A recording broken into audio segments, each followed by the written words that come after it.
Hello दोस्तों, मैं निर्मल मालव हमारे YouTube channel Neerav education Kota में आपका स्वागत है।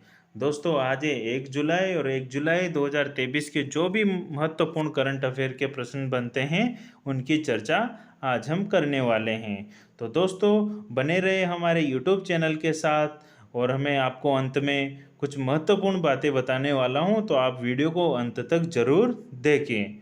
तो दोस्तों, शुरुआत करते हैं आज के प्रथम प्रश्न से। तो आज का पहला प्रश्न है, DBS bank India DBS bank India का प्रबंध निदेशक किसे नियुक्त किया गया है? डीबीएस बैंक इंडिया का प्रबंध निदेशक किसे नियुक्त किया गया है? ऑप्शन देखते हैं। ऑप्शन ए है रूबी सिन्हा, ऑप्शन बी हसमुख अधिया, ऑप्शन सी रोहित जावा या फिर ऑप्शन डी रजत वर्मा। तो हाल ही में डीबीएस बैंक इंडिया का प्रबंध निदेशक किसे नियुक्त किया गया है? तो दोस्तों, इस प्रश्न का जो सही जवाब है वो है ऑप्शन डी रजत वर्मा। रजत वर्मा को डीबीएस बैंक इंडिया का प्रबंध निदेशक नियुक्त किया गया है। आइए देखते हैं इसके स्पेशल फैक्ट में। रजत वर्मा डीबीएस बैंक के नए प्रबंध निदेशक होंगे। यह एक सिंगापुरी बहुराष्ट्रीय बैंकिंग निगम है। क्या ये सिंगापुरी बहुराष्ट्रीय बैंकिंग निगम है? डीबीएस बैंक का मुख्यालय कहाँ पर है? सिंगापुर में डीबीएस बैंक का मुख्यालय है। तो डीबीएस बैंक इंडिया का प्रबंध निदेशक हाल ही में किसे नियुक्त किया गया है? तो रजत वर्मा को नियुक्त किया गया है। अगले प्रश्न पे चलते हैं। अगला प्रश्न है, दिव्य कला मेला, कौन सा दिव्य कला मेला कहाँ आयोजित किया जाएगा? दिव्य कला मेला कहाँ पर आयोजित किया जाएगा? ऑप्शन देखते हैं। Option A Kanpur, option B Jaipur, option C Udaipur या फिर ऑप्शन डी भरतपुर। तो दोस्तों, दिव्य कला मेला जिसका आयोजन कहाँ पर किया जाएगा? तो इस प्रश्न का जो सही जवाब होगा वो है ऑप्शन बी, यानी कि जयपुर में दिव्य कला मेले का आयोजन किया जाएगा और ये शुरू भी हो चुका है। तो दोस्तों, आइए इसके स्पेशल फैक्ट में देखते हैं। दिव्य कला मेला 29 जून 2023 से 5 जुलाई 2023 तक जयपुर राजस्थान के जवाहर कला केंद्र में दिव्य कला मेले का एक विशेष कार्यक्रम का आयोजन दिव्यांग जन सशक्तिकरण विभाग द्वारा किया जा रहा है। तो दोस्तों, जो दिव्य कला मेला है ये कहाँ पर आयोजित किया जाएगा? ये किया जाएगा राजस्थान के जयपुर शहर में किया जाएगा और इसका जो आयोजन शुरू हो चुका है वो अभी आयोजन किया जा रहा है 29 जून 2023 से 5 जुलाई 2023 तक ये जयपुर के जवाहर कला केंद्र में दिव्य कला मेले का कार्यक्रम आयोजन दिव्यांग सशक्तिकरण विभाग के द्वारा किया जाएगा। तो आप विभाग को भी ध्यान रखें। प्रश्न आपसे किसी भी तरह से पूछा जा सकता है कि दिव्य कला मेले का आयोजन कौन से विभाग के द्वारा किया गया? तो दिव्यांगजन सशक्तिकरण विभाग के द्वारा इस मेले का आयोजन किया गया, जो कब से कब तक चलेगा 29 जून से शुरू होकर 5 जुलाई तक यह जारी रहेगा। तो ध्यान रखिए। अगले प्रश्न पे चलते हैं। अगला प्रश्न है आज का हमारा, हाल ही में एमएसएमई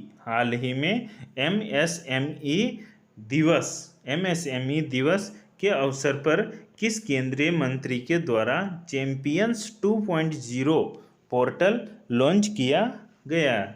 हाल ही में एमएसएमई दिवस के अवसर पर किस केंद्रीय मंत्री के द्वारा चैंपियंस 2.0 पोर्टल लॉन्च किया है? तो ऑप्शन देखते हैं। Option A Anurag Thakur, option B Piyush Goyal, option C Kiran Rijiju या फिर ऑप्शन डी नारायण राणे। तो इस प्रश्न का जो सही जवाब होगा वो है ऑप्शन डी नारायण राणे। तो हाल ही में एमएसएमई दिवस के अवसर पर केंद्रीय मंत्री के द्वारा चैंपियंस 2.0 पोर्टल लॉन्च किया है, तो नारायण राणे के द्वारा। आइए इसके स्पेशल फैक्ट में देखते हैं। चैंपियंस 2.0 पोर्टल सूक्ष्म, लघु तथा मध्यम उद्यमों MSME को अधिक समावेशी तथा उपयोगकर्ता अनुकूल तरीके से सहायता प्रदान करने में मदद करेगा। यह पोर्टल कुल 11 भाषाओं में उपलब्ध होगा। तो हाल ही में MSME दिवस के अवसर पर किस केंद्रीय मंत्री के द्वारा चैंपियंस 2.0 पोर्टल लॉन्च किया है? तो वह है नारायण राणे द्वारा। और दोस्तों यह पोर्टल कितनी भाषाओं में उपलब्ध होगा? यानी कि 11 भाषाओं में यह पोर्टल उपलब्ध होगा।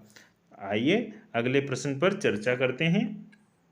आज का अगला प्रश्न है, हाल ही में पंजाब का मुख्य सचिव किसे नियुक्त किया गया है? तो दोस्तों ऑप्शन देखते हैं, हाल ही में पंजाब का मुख्य सचिव किसे नियुक्त किया है? तो option A Vivek Singh, option B Harvinder Singh, option C Mohit Neul या फिर ऑप्शन डी अनुराग वर्मा। तो इस प्रश्न का जो सही जवाब होगा वो है ऑप्शन डी अनुराग वर्मा। तो हाल ही में पंजाब का मुख्य सचिव किसे नियुक्त किया गया है दोस्तों? तो अनुराग वर्मा को किया गया है। आइए इसके स्पेशल फैक्ट में देखते हैं। वीके जंजुआ के स्थान पर, किसके स्थान पर? वीके जंजुआ के स्थान पर अनुराग वर्मा को पंजाब के नए मुख्य सचिव के रूप में नियुक्त किया गया है। अनुराग वर्मा 1993 बैच के IAS अधिकारी हैं। तो हाल ही में पंजाब का मुख्य सचिव किसे नियुक्त किया गया है? तो किया गया है अनुराग वर्मा को। और अनुराग वर्मा ने किनका स्थान लिया है? वीके जंजुआ का स्थान लिया है, जो पंजाब के नए मुख्य सचिव के रूप में नियुक्त किए गए हैं। आइए आज के अगले प्रश्न पर चर्चा करते हैं। दोस्तों आप हमारे YouTube चैनल पर नए हो तो आप हमारे YouTube चैनल को ज़रूर सब्सक्राइब करें, ताकि आपको इस तरह के जो महत्वपूर्ण करंट अफेयर के प्रश्न हैं वो भी आपको मिलते रहेंगे। और हमारे YouTube चैनल पर राजस्थान हिस्ट्री की क्लासेस शुरू हो चुकी हैं। हैंड रिटन नोट्स हैं दोस्तों, आपको बहुत ही अच्छा लगेगा। अगर आपको हमारी ये हिस्ट्री की जो हैंड रिटन की बुक है, हैंड रिटन की नोट्स है, उसकी ज़रूरत हो तो आप कमेंट बॉक्स में ज़रूर बताएं। तो दोस्तों आज का अगला प्रश्न देखते हैं। अमेरिका के बाद दूसरा सबसे बड़ा राजमार्ग नेटवर्क वाला देश कौन बना है? अमेरिका के बाद दूसरा सबसे बड़ा राजमार्ग नेटवर्क वाला देश कौन बना है? आइए ऑप्शन देखते हैं। Option A Bharat, option B Japan, option C Sri Lanka या फिर ऑप्शन डी बांग्लादेश। तो दोस्तों इस प्रश्न का जो सही जवाब होगा वो है ऑप्शन ए भारत। अमेरिका के बाद दूसरा सबसे बड़ा राजमार्ग नेटवर्क वाला देश कौन बना है? तो भारत बना है। आइए स्पेशल फैक्ट में चर्चा करते हैं। भारत अब अमेरिका के बाद दूसरा सबसे बड़ा राजमार्ग नेटवर्क वाला देश बन गया है। 2013-14 में भारत में राष्ट्रीय राजमार्गों का नेटवर्क 91,287 किलोमीटर ही था। केंद्रीय सड़क परिवहन और राजमार्ग मंत्री कौन है? नितिन गडकरी हैं, जिन्होंने कहा कि पिछले 9 वर्षों में इसमें 59% की क्या हुई है? वृद्धि हुई है। तो अमेरिका के बाद दूसरा सबसे बड़ा राजमार्ग नेटवर्क वाला देश कौन बना है? तो अपना भारत देश बना है। आइए आज के अगले प्रश्न पर चलते हैं। हाल ही में विश्व क्रिकेट में लगातार 100 टेस्ट खेलने वाले पहले गेंदबाज कौन बने हैं? हाल ही में विश्व क्रिकेट में लगातार 100 टेस्ट खेलने वाले पहले गेंदबाज कौन बने हैं? तो आइए ऑप्शन देखते हैं। Option A Ben Stokes, option B Josh Hazlewood, option C Ravichandran Ashwin या ऑप्शन डी नाथन लियोन। तो दोस्तों हाल ही में विश्व क्रिकेट में हाल ही में विश्व क्रिकेट में लगातार 100 टेस्ट खेलने वाले पहले गेंदबाज कौन बने हैं? दोस्तों बहुत ही महत्वपूर्ण प्रश्न है। आगामी भर्ती परीक्षाओं में यह प्रश्न बनने की पूरी पूरी संभावना है, यानी कि इस प्रश्न को आप रट के ही रखना। तो दोस्तों अब इसके प्रश्न का जवाब बताते हैं आपको। तो हाल ही में विश्व क्रिकेट में लगातार 100 टेस्ट खेलने वाले पहले गेंदबाज कौन बने हैं? तो इस प्रश्न का जो सही जवाब होगा वो है नाथन लियोन। आइए इनके स्पेशल फैक्ट की चर्चा करते हैं। देखो ऑस्ट्रेलिया के स्पिनर, अब देखो ये कौन कौन से देश के हैं? ऑस्ट्रेलिया के हैं और स्पिन गेंदबाज हैं। तो ऑस्ट्रेलिया के स्पिनर नाथन लियोन विश्व क्रिकेट में लगातार 100 टेस्ट खेलने वाले दुनिया के पहले गेंदबाज बन गए हैं। नाथन लियोन ने यह उपलब्धि इंग्लैंड के खिलाफ दूसरे एशेज टेस्ट में प्लेइंग 11 में शामिल होने के साथ ही कर ली थी। गेंदबाजों में अभी तक कोई भी खिलाड़ी लगातार 100 टेस्ट खेलने में कामयाब नहीं हुआ है, यानी कि दोस्तों अभी तक गेंदबाजों में कोई भी खिलाड़ी लगातार 100 टेस्ट खेलने में कामयाब नहीं हुआ है। और जो वो हुआ है तो वह कौन है? नाथन लियोन है, जो ऑस्ट्रेलिया के स्पिनर गेंदबाज हैं जिन्होंने लगातार 100 टेस्ट खेलने वाले दुनिया के पहले गेंदबाज बने हैं। तो दोस्तों बहुत ही अच्छा प्रश्न है, आप इस प्रश्न को जरूर ध्यान में रखें। आइए अगले प्रश्न पर चलते हैं।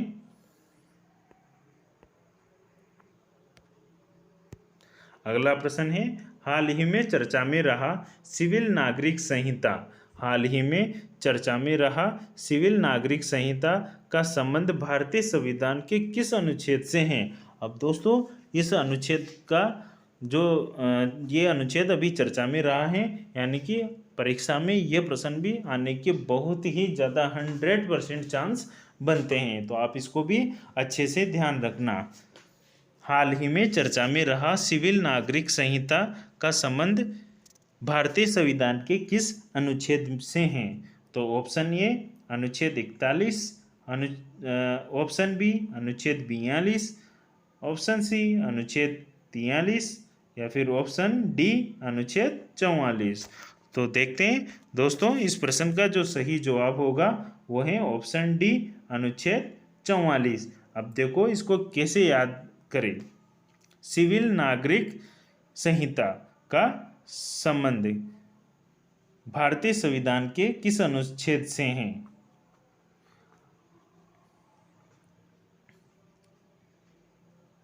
हाल ही में स्पेशल फैक्ट में देखते हैं। हाल ही में नरेंद्र मोदी द्वारा समान नागरिक संहिता पर चर्चा की गई, जिसमें कहा कि भारत दो कानूनों पर नहीं चल सकता तथा भारत के संविधान में भी नागरिकों के समान अधिकारों की बात कही गई है। अब इसको कैसे याद रखेंगे? यानी कि समान अधिकार, अब देखो समान कौन सा है? 4 और 4 समान है, तो आप इसको ऐसे भी याद रख सकते हैं। तो सिविल नागरिक संहिता का संबंध भारतीय संविधान के किस अनुच्छेद से है? तो समान जो डिजिट रहेगी वही समान है, यानी कि अनुच्छेद 44। तो हाल ही में नरेंद्र मोदी द्वारा समान नागरिक संहिता पर चर्चा की गई, जिसमें कहा कि भारत दो कानूनों पर नहीं चल सकता तथा भारत के संविधान के भी नागरिकों के समान अधिकारों की बात कही गई है। समान नागरिक संहिता का उल्लेख भारतीय संविधान के भाग 4 अनुच्छेद 44 में दिया गया है।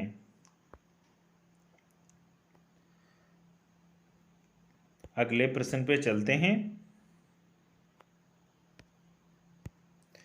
भारत ने विश्व खेल में कितने मेडल हासिल किए हैं? भारत ने हाल ही में विश्व खेल में कितने मेडल हासिल किए हैं? Option A 202, option B 240, option C 250 या फिर ऑप्शन डी 280। तो हाल ही में जो विश्व खेल आयोजित किए गए जिसमें भारत ने कितने मेडल जीते हैं? तो दोस्तों इस प्रश्न का जो सही जवाब होगा तो वो है ऑप्शन ए, 202 मेडल भारत ने हासिल किए हैं। आइए स्पेशल फैक्ट में इनकी चर्चा करते हैं। भारतीय टीम ने विशेष ओलंपिक विश्व खेल में 202 पदक जीते हैं। इन खेलों का आयोजन हाल ही में 17 जून से 25 जून 2023 तक बर्लिन जर्मनी में किया गया है। तो कहाँ पर हुए थे ये विश्व कप? ये भारत विश्व ओलंपिक विश्व खेल में कितने मेडल हासिल किए? 202। और कहाँ पर आयोजित हुए? बर्लिन जर्मनी में ये आयोजित किए गए। कब से कब तक? 17 जून से 25 जून तक। तो आप इनको भी, इस क्वेश्चन को भी ध्यान जरूर रखना। आइए अगले प्रश्न की चर्चा करते हैं जो आपके इम्पोर्टेंट रहने वाला है। द योग सूत्र फॉर चिल्ड्रन पुस्तक किसके द्वारा लिखी गई? द योग सूत्र फॉर चिल्ड्रन पुस्तक किसके द्वारा लिखी गई? ऑप्शन देखते हैं, मेघना राय, ऑप्शन बी रूपा पै, ऑप्शन सी करुणा बंदन, या फिर ऑप्शन डी नीलम पटेल। तो दोस्तों इस प्रश्न का जो सही जवाब होगा वो है ऑप्शन बी रूपा पै।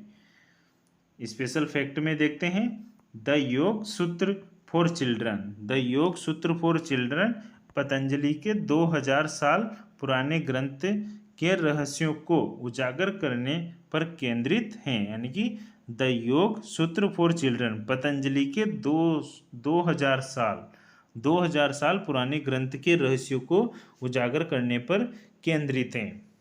इस पुस्तक का उद्देश्य योग के अभ्यास को बच्चों के दैनिक जीवन से जोड़ना तथा उन्हें अपनी दिमागी शक्ति का उपयोग करने में मदद करना है। तो दोस्तों आपसे भी निवेदन है कि आप सभी भी योग किया करें, इससे आपका शरीर तंदुरुस्त रहेगा और आपका जो दिमाग रहेगा वो बिल्कुल ही स्थिर रहेगा। ठीक है, तो आप योग जरूर किया करें, भले से 5 मिनट ही करें लेकिन जरूर करें। आगे देखते हैं आज का प्रश्न। सांख्यिकी दिवस कब मनाया जाता है? सांख्यिकी दिवस कब मनाया जाता है? तो आइए ऑप्शन देखते हैं। ऑप्शन ए 21 जून, ऑप्शन बी 25 जून, ऑप्शन सी 29 जून, या फिर ऑप्शन डी 30 जून। तो इस प्रश्न का जो सही जवाब होगा वो है ऑप्शन सी, 29 जून को सांख्यिकी दिवस मनाया जाता है। आइए स्पेशल फैक्ट में देखते हैं। सांख्यिकी और आर्थिक नियोजन के क्षेत्र में प्रोफेसर प्रशांत चंद्र द्वारा किए गए योगदान को ध्यान में रखते हुए उनकी जयंती पर हर साल 29 जून को सांख्यिकी दिवस मनाया जाता है। तो सांख्यिकी और आर्थिक नियोजन के क्षेत्र में प्रोफेसर प्रशांत चंद्र द्वारा किए गए योगदान को ध्यान में रखते हुए उनकी जयंती पर हर साल 29 जून को सांख्यिकी दिवस मनाया जाता है। सांख्यिकी दिवस 2023 का विषय है सतत विकास लक्ष्यों की निगरानी के लिए राष्ट्रीय संकेतक ढांचे के साथ राज्य संकेतक ढांचे का संरेखण है। तो सांख्यिकी दिवस 2023 का विषय क्या है? सतत विकास लक्ष्यों की निगरानी के लिए राष्ट्रीय संकेतक ढांचे के साथ राज्य संकेतक ढांचे का संरेखण है। तो सांख्यिकी दिवस कब मनाया जाता है? तो ये मनाया जाता है 29 जून को। और किनके योगदान को ध्यान में रखते हुए किनकी जयंती पर शुरू किया? तो सांख्यिकी और आर्थिक नियोजन के क्षेत्र में प्रो प्रशांत चंद्र द्वारा किए गए योगदान को ध्यान में रखते हुए उनकी जयंती पर हर साल 29 जून को सांख्यिकी दिवस मनाया जाता है। आइए अगले प्रश्न की चर्चा करते हैं। दोस्तों अगर आप हमारे चैनल पर नए हो तो आप हमारे चैनल को ज़रूर सब्सक्राइब करो और आप बेल आइकन को भी प्रेस करो ताकि इस तरह के महत्वपूर्ण अपडेट जो भी हो वो आपको मिलती रहें और महत्वपूर्ण प्रश्न की जो श्रृंखला चल रही है ये भी आप तक सबसे पहले पहुंच जाए। और दोस्तों आपको तो पता है आरएस का अभी सिलेबस भी जारी कर दिया गया है, तो आप ज़रूर आरएस की तैयारी में जुट गए होंगे। समय बहुत कम है दोस्तों, लग जाओ और कुछ स्पेशल फैक्ट को ध्यान से पढ़ें। जैसे हमारे हिस्ट्री की क्लासेज यूट्यूब पे आपको मिलेगी, उसमें मैंने आपको प्रीवियस ईयर के क्वेश्चन से ही हिस्ट्री के नोट्स बना के तैयार किया है, तो आप उसको ज़रूर देखें। आपके परीक्षा में बहुत ही उपयोगी साबित होगी वो दोस्तों। तो दोस्तों आप इसका ध्यान रखें, हिस्ट्री की क्लासें ज़रूर देखें। और फिर मैं आपको कल्चर की भी क्लासें 1-2 दिन में शुरू करने वाला हूं। राजस्थान का कल्चर, राजस्थान की हिस्ट्री की क्लासें लगी रही हैं अपनी, और फिर करंट अफेयर की क्लासें ये जो डेली हर रोज़ आपको मिलती रहेगी। तो दोस्तों अगले प्रश्न पर चलते हैं, लग जाओ दोस्तों। अगला प्रश्न है, महिला कबड्डी लीग 2023 का खिताब किसने जीता है? महिला कबड्डी लीग 2023 का खिताब किसने जीता है? Option A Punjab Panthers, option B Bengaluru Hawks, option C Uma Kolkata, या फिर ऑप्शन डी राजस्थान राइडर्स। तो इस प्रश्न का जो सही जवाब है वो है ऑप्शन सी उमा कोलकाता। महिला कबड्डी लीग 2023 का खिताब किसने जीता है? उमा कोलकाता ने जीता है। आइए इसके स्पेशल फैक्ट की चर्चा करते हैं। स्पेशल फैक्ट है, पहला महिला कबड्डी लीग 2023 का खिताब उमा कोलकाता ने जीता है। फाइनल मुकाबला पंजाब पैंथर्स और उमा कोलकाता के बीच में हुआ है। ये भी ध्यान रखना कि फाइनल का जो मुकाबला हुआ है वो किन किन के बीच में हुआ है, तो पंजाब पैंथर्स और उमा कोलकाता के बीच हुआ है, जिसमें विजेता टीम कौन रही है? उमा कोलकाता रही है, जो पहला महिला कबड्डी लीग 2023 का खिताब इन्होंने जीता है। सभी मैच दुबई के शबाब अल अहली स्पोर्ट्स क्लब में आयोजित किए गए। यह मैच 16 जून से 27 जून 2023 तक खेले गए हैं। कब से कब तक? 16 जून से 27 जून तक 2023 तक ये मैच खेले गए हैं। और कहाँ पर खेले गए हैं सभी मैच? शबाब अल अहली राष्ट्रीय स्पोर्ट्स क्लब में आयोजित हुए हैं दुबई में। चलते हैं आज के अगले प्रश्न पर। आज का प्रश्न है लास्ट, भारत की पहली हाइड्रोजन से चलने वाली ट्रेन किस राज्य में प्रारंभ की जाएगी? बहुत ही इंपॉर्टेंट प्रश्न है दोस्तों। भारत की पहली हाइड्रोजन से चलने वाली ट्रेन, भारत की पहली हाइड्रोजन से चलने वाली ट्रेन किस राज्य में प्रारंभ की जाएगी? तो दोस्तों भारत की पहली हाइड्रोजन से चलने वाली ट्रेन भारत के किस राज्य में की जाएगी, प्रारंभ की जाएगी? तो आइए ऑप्शन देखते हैं। Option A Jammu Kashmir, option B Haryana, option C Nagaland, या फिर ऑप्शन डी बिहार। तो इस प्रश्न का जो सही जवाब होगा वो है ऑप्शन बी हरियाणा। तो भारत की पहली हाइड्रोजन से चलने वाली ट्रेन किस राज्य में प्रारंभ की जाएगी? तो वो हरियाणा में प्रारंभ की जाएगी। तो आइए स्पेशल फैक्ट की चर्चा करते हैं। भारत की पहली हाइड्रोजन से चलने वाली ट्रेन हरियाणा में प्रारंभ की जाएगी। कहाँ पर? हरियाणा में प्रारंभ की जाएगी। यह ट्रेन जिंद सोनीपत मार्ग पर संचालित की जाएगी। इसका जो मार्ग है कौन सा है? जिंद सोनीपत मार्ग, जिस पर ये संचालित की जाएगी। तो भारत की पहली हाइड्रोजन से चलने वाली, इंपॉर्टेंट प्रश्न है दोस्तों, ध्यान रखना।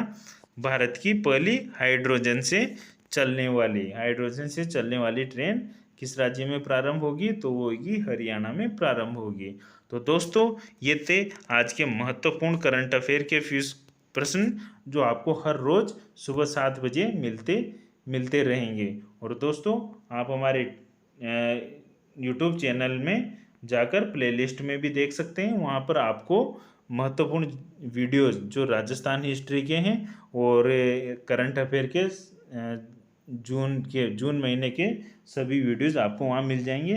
आप उनको भी देखें और अपने करंट अफेयर के नोट्स कंप्लीट करते रहे, क्योंकि आरएस की भर्ती आ चुकी है। कुछ समय बाद ही आपके लगभग 3000 पदों की भर्ती पटवारी की भी आने वाली है। तो आप लग जाओ दोस्तों, टाइम बहुत कम है, क्योंकि चुनाव आने वाले हैं। सारे एग्जाम चुनाव के पहले होने वाले हैं। तो दोस्तों मैं आपको 1-2 कल से ही वो जहाँ तक संभव है राजस्थान कला संस्कृति की क्लासें भी आपको मिलना शुरू हो जाएगी। राजस्थान हिस्ट्री में हम गोहिल वंश पढ़ रहे हैं, 3 पार्ट हम पढ़ चुके हैं, चौथा पार्ट अब हम पढ़ेंगे। और राजस्थान कल्चर की भी क्लासें आपको मिलती रहेगी।